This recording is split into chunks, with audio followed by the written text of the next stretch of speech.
Semua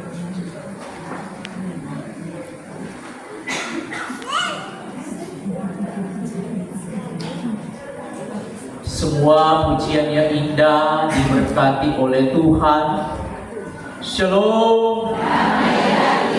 Damai di hati. Ibu-ibu yang dikasihi berkati dalam Tuhan kita Yesus Kristus. Ada yang bilang shalom sambil angkat panggung goyang-goyang tangan. Tahu betul mesti tunjuk gelambar. Ada langsung sambunyi lihat gelap, bukan di sini, di jemaat lain. Emas mahal ketuk. Ada lagi yang dari tadi kurang kore-kore rambut lagi. Agak-agak ke belakang pujian ketuk buat rambut smoothing atau rambut pirang dan semuanya masih dalam tahap kewajaran. Toh? Ada yang mungkin yang baju baru. OJP Price sengaja nyak cabut, jangan agak belakang. Nyana ada di sini, toh. Kita tulis UTI. Inilah sukacita Natal, ibu-ibu yang dikasih berkati di dalam Tuhan kita Yesus Kristus. Semuanya masih dalam tahap kewajaran. Jangan ada yang dari tanggal 1 Desember sampai 31 Januari GP bulu matanya tak cabut-cabut. Pena ibu so penasaran bertanya, ibu dari tanggal 1 sampai 31 Januari ini ada pakai apa?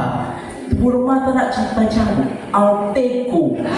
Oh Tuhan, sampai Tuhan datang kembali nya mengacau gitu toh. Dalam perayaan Natal, menyambut Natal Yesus Kristus, wanita kaum ibu Jemaat Gemi Maranatha Karame, kalau mau jujur, ketika torang datang di ibadah ini, apa yang dulu torang persiapkan? Silakan jawab masing-masing. Kalau di gereja, hati pendeta. Mar kalau di rumah, seberapa kali bola-balik di kaca supaya orang mau lihat kita mau hadir. Tapi ternyata jauh sebelum itu, dalam pemaknaan firman saat ini, ternyata dalam perayaan ibadah menyambut Natal yang kita rayakan dengan penuh sukacita dengan segala persiapan lahiriah, firman Tuhan dalam Matius 1 ayat 18 sampai 5 justru Natal sesungguhnya lahir dari sebuah situasi yang rumit, situasi yang penuh kecemasan, ada air mata dan ketakutan. Mengapa?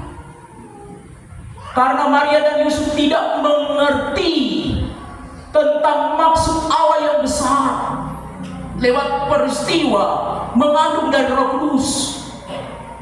Dikatakan dalam pembacaan Alkitab ini,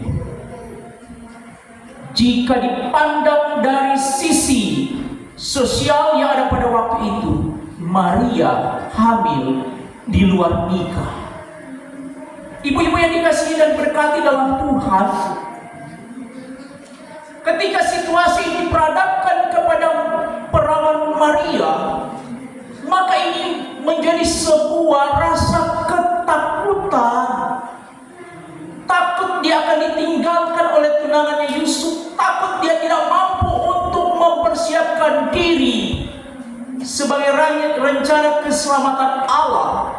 Bahkan ada tradisi yang mengikat lewat hukum Taurat, seorang perempuan muda yang hamil di luar nikah akan disebut berzina dan harus dihukum mati, dirajam dengan batu sampai mati. Ini situasi yang dialami oleh Maria yang ada pada waktu itu. Segala ketakutan, kecemasan ini merupakan bagian sisi kemanusiaannya sebagai seorang perempuan yang belum bersuami. Bahkan dikatakan Yusuf yang mengetahui itu, dalam hatinya sebagai seorang yang lembut, seorang yang mengasihi Maria, dia berencana untuk menceraikan diam-diam. Tetapi malaikat Tuhan menjumpainya di dalam mimpi. Sehingga dapat dikatakan bahwa peristiwa Natal dalam bagian Alkitab ini yang dimulai dari kekhawatiran, kecemasan, tetapi Tuhan hadir untuk menenangkan dan memberi damai sejahtera. Hal ini juga yang terjadi dalam kehidupan kita selaku para istri ibu rumah tangga. Kira-kira yang paling sibuk di rumah kalau momen Natal ini Maria atau Yusuf?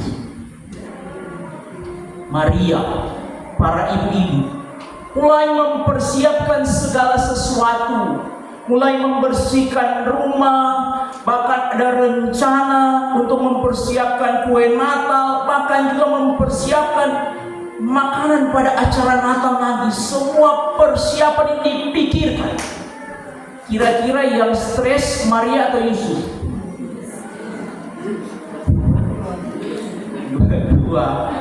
Yusuf pelik handas, aduh. Sehingga dalam persiapan inilah yang menjadi perenungan di dalam kehidupan para istri ibu yang disebut Maria. Maria identik dengan kelemah lembutan, penuh dengan cinta kasih sayang, bahkan dikatakan Maria adalah tim doa dalam hidup keluarga. Tapi ketika segala sesuatu tidak tercukupi, Maria tiang doa berubah jadi tiang listrik, Astro. Kata-kata yang penuh cinta kasih sayang berubah menjadi amarah yang menyakiti hati suami, anak-anak. Mengapa? Karena sesuatu tidak berjalan dengan keinginan atau harapan selaku istri berumah tangga. Tetapi dalam bagian firman Tuhan ini justru menyadarkan kita, para istri ibu rumah tangga yang ada di rumah, yang sedang bergumul dengan keadaan-keadaan situasi yang sulit ini, yang sedang bergumul dengan segala persiapan-persiapan Natal ini, justru dikatakan bahwa dalam pergumulan terberat Maria, Tuhan hadir. Demikian juga saya percaya dalam pergumulan ibu-ibu sekalian, Tuhan hadir untuk mendatangkan kelegaan dan damai sejahtera. Dikatakan bahwa Yusuf menjadi bagian bagaimana untuk mendampingi dan menguatkan Maria dalam menghadapi situasi yang mencekam, bahkan juga penuh dengan pergumulan. Ada sebuah ilustrasi ibu-ibu, seorang anak yang bernama Glenn dan kakaknya Floyd dibesarkan oleh seorang ibu yang hidup sederhana. Dia harus mencari pekerjaan-pekerjaan yang dapat dia lakukan untuk menghidupi kedua anaknya. Di tengah tekanan pergumulan situasi ekonomi yang sulit, Ibu Glenn dan Floyd ini mendapatkan pergumulan yang sangat besar. Dikatakan suatu hari ketika kedua anaknya sedang bermain di gudang, mereka mengambil minyak tanah kemudian ingin membuat api unggun. Tapi sayang terjadi malapetaka. Dia berisi minyak tanah itu ketika dituangkan, tiba-tiba tanpa sengaja Glenn yang memegang lampu botol menjatuhkan lampu botol itu sehingga ladang itu terbakar. Ketika gudang itu terbakar, Floyd kakaknya tidak selamat. Sang ibu yang melihat peristiwa itu berjuang menerjang api dan menyelamatkan anaknya yang bungsu yang bernama Glenn. Tetapi kaki kirinya terbakar begitu hebat. Ketika dibawa di rumah sakit, ibu-ibu, hati orang tua mana yang tidak hancur ketika mengetahui bahwa anaknya yang tua Floyd meninggal di tempat, dan anak bungsunya Glenn divonis dokter harus cacat seumur hidup karena luka bakar yang sangat besar di bagian kaki kirinya. Dokter menganjurkan agar supaya kaki anaknya Glenn diamputasi.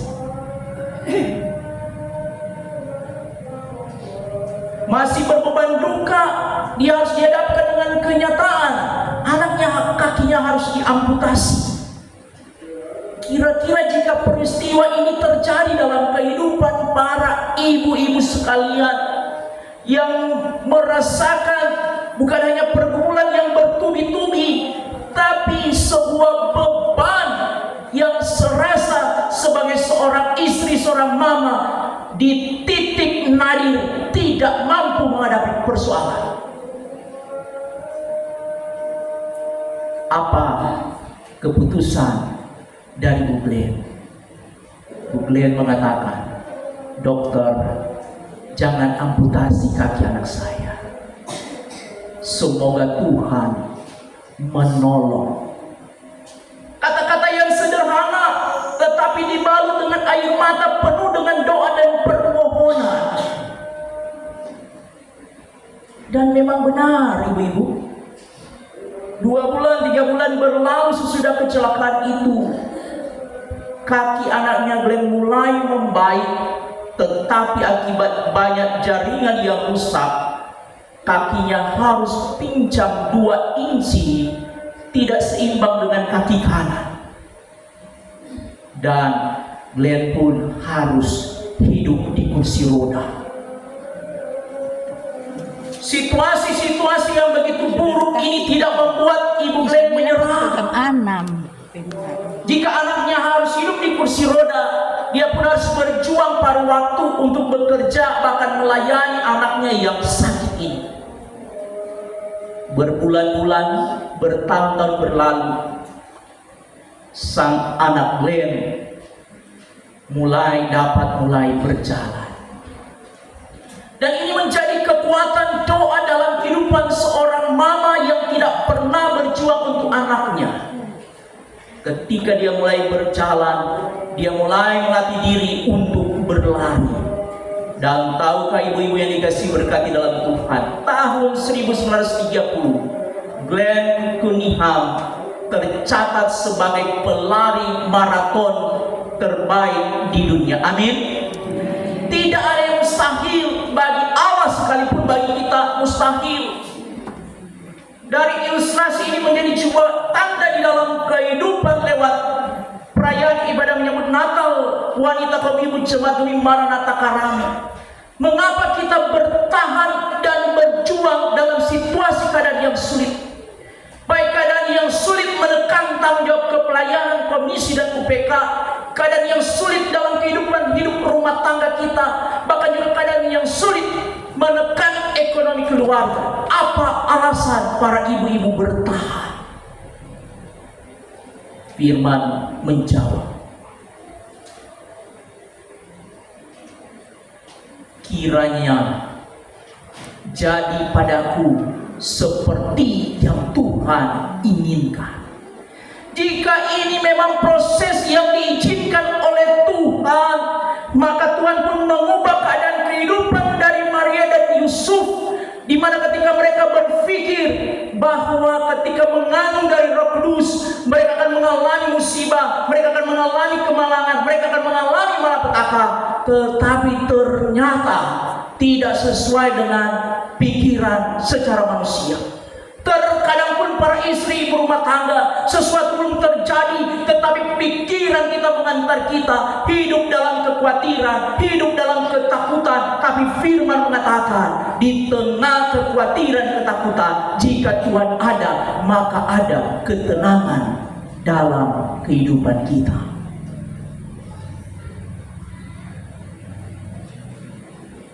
Mungkin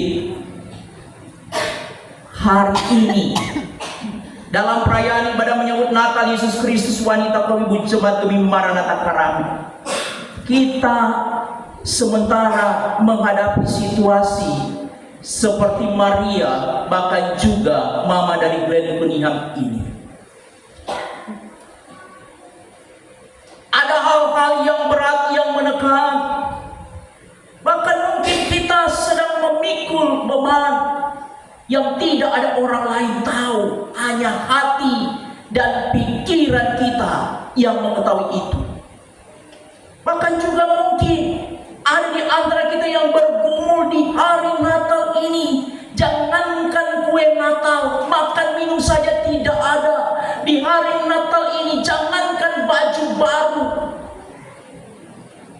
untuk mendapatkan sesuatu setiap hari begitu sangat sulit, penuh dengan pergumulan. Justru firman Tuhan pun berucap,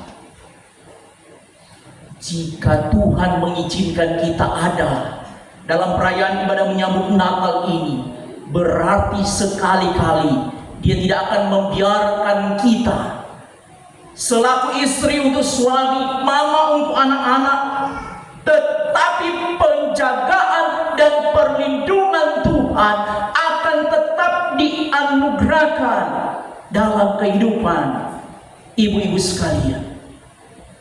Ini juga menjadi momentum dalam kehidupan kepelayanan komisi dan UPK. Setahun pelayanan yang dijalani, tidak sedikit tantangan pergumulan, bahkan juga menguras tenaga, ada air mata pergumulan dalam menjalankan tanggung jawab pelayanan ini. Tapi kata firman, setiap air mata yang dikeluarkan dalam kepelayanan ditampung di kirbat Tuhan. Setiap air mata para istri dan ibu-ibu yang berjuang untuk suami dan anak-anak ditampung di kirbat Tuhan. Dan suatu hari air mata kita pun akan berbuah menjadi sorak-sorai dalam kemuliaan Tuhan.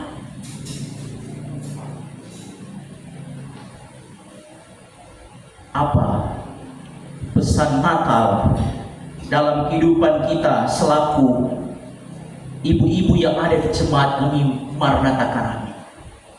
Pesan Natal ini menegaskan, bahkan juga membangkitkan semangat iman, bahwa perayaan Natal yang kita syukuri dan rayakan tidak identik dengan segala persiapan lahiriah, tetapi ketika engkau memiliki hati yang mau selalu bersyukur dan menerima keadaan, maka disitulah Tuhan mempersiapkan jalan yang terbaik. Dan semua pergumulan air mata kita terbayar lunas ketika anak cucu kita diberkati dan mereka pun membanggakan kita selaku istri, mama yang selalu berjuang di dalam kehidupan mereka. Tuhan Yesus memberkati firman-Nya, berkati kita semua. Amin.